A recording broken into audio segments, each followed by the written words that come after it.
Hello, everybody, and welcome back. Last time we finished our second section, which was talking about theories and hypotheses of second language learning. And this time we'll start with our third section, which is teaching approaches. This section is actually the easiest of all, so it will be interesting. So let's start with grammar translation method and direct method. But as always, we have our quiz, and this time also it will be true-false questions. So the first sentence is lexical feedback was more accurately perceived than grammatical feedback. What do you think of that sentence? Is it true or false? Questions more emphasized on comprehensible output. This questions model emphasized on comprehensible output. The third sentence, the modified language often used by native speakers in conversations with non-native speakers is called interlanguage. Is that the term that we use for that kind of language? And finally, comprehensible output elicits relevant input. So, if you know the answers, or try to answer these questions in the comment section. So, let's start. Before we talk about the grammar translation method, we have the classical method. It's this method was used during the Middle Ages, so it's a very old one. Also, the main objective was to develop knowledge to read and write in the language, not to converse.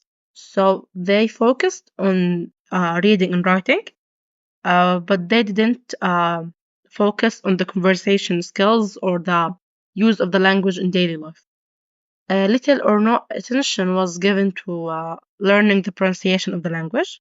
So if it's not used for conversation, they didn't give attention to pronunciation.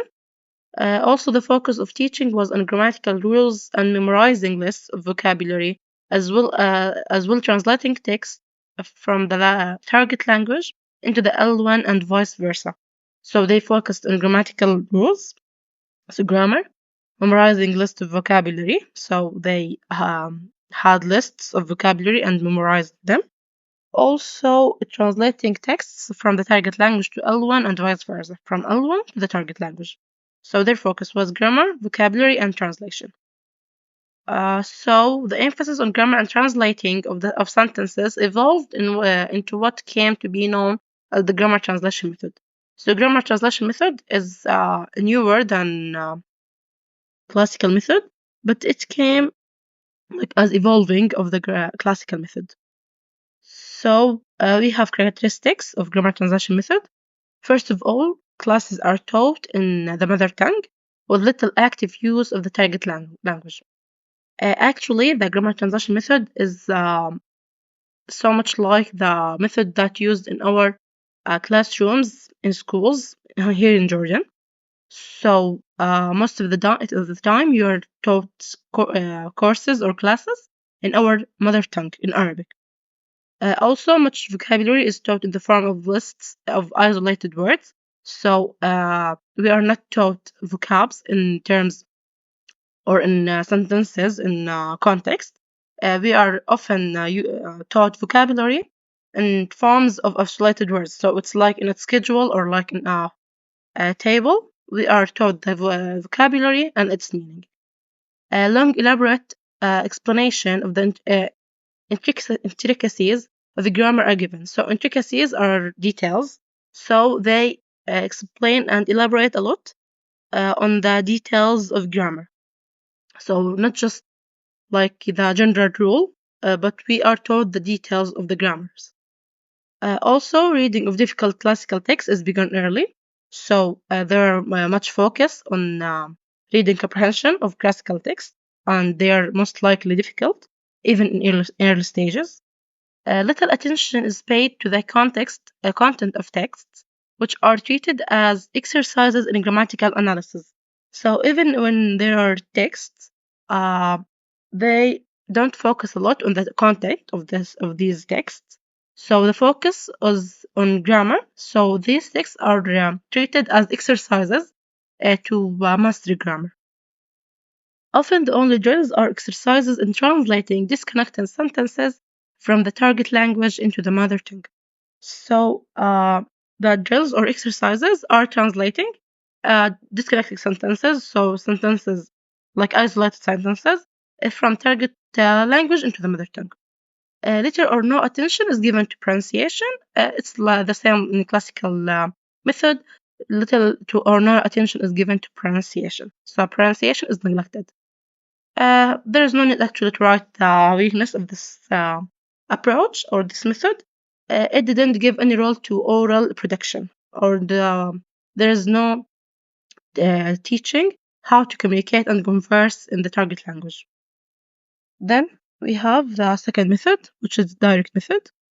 So it's an approach developed in reaction to the grammar translation method, which gave priority to oral expression and avoided recourse to the learner's native language.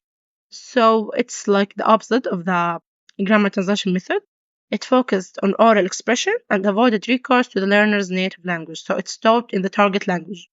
Like the target language itself is taught in the target language.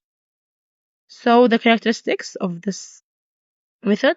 So virtual exclusive use of the target language in the classroom. As I said, the language is taught in the target language itself. Also, avoidance of explicit teaching of grammatical rules.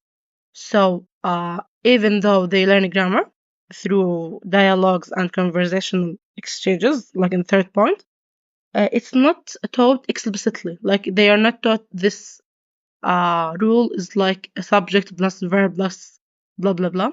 So they are taught grammar through direct exposure from dialogues and conversational exchanges. And finally, emphasis on teaching basic useful vocabulary through short dialogues and the use of concrete objects and pictures. So they are not taught the vocabulary in forms of isolated words like in the grammar translation method, but they are taught the vocabulary through short dialogues. So in context, they are taught vocabs in context, and the use of concrete objects and pictures, like they bring the object itself, like they bring the apple and say that this is an apple, or they use the picture of that apple instead of saying that apple is a fruit like that are usually red or green in color. So, but this approach or this method also has its strengths and weaknesses. So the direct method appeared successful when carried out in the context of private language schools, where students tended to be highly motivated and small groups were the norm. So this method was successful in private language schools. So in private schools or in centers, language teaching centers, because students were highly motivated in these places. Also, there were no like the numbers were small, so the groups were small number of students. So this method was successful and effective. But on the other hand, the method turned out to be less successful when applied to large public school language classrooms. We have two factors that affect public school language classrooms. So first of all, the large number of students in our public schools. Usually, the classes have so many students, so it's very hard to to use this method. Also, teachers were most of the time not native speakers of the target language. So, in private schools and international schools, sometimes the teacher might be a native speaker of the language, especially English. But in the case of public schools, most likely teachers were not native speakers of the target language, though. So they are most likely, teaching the language as their second language also. So that's all we're going to talk about today. Thanks for watching and see you again, inshallah, in our next video.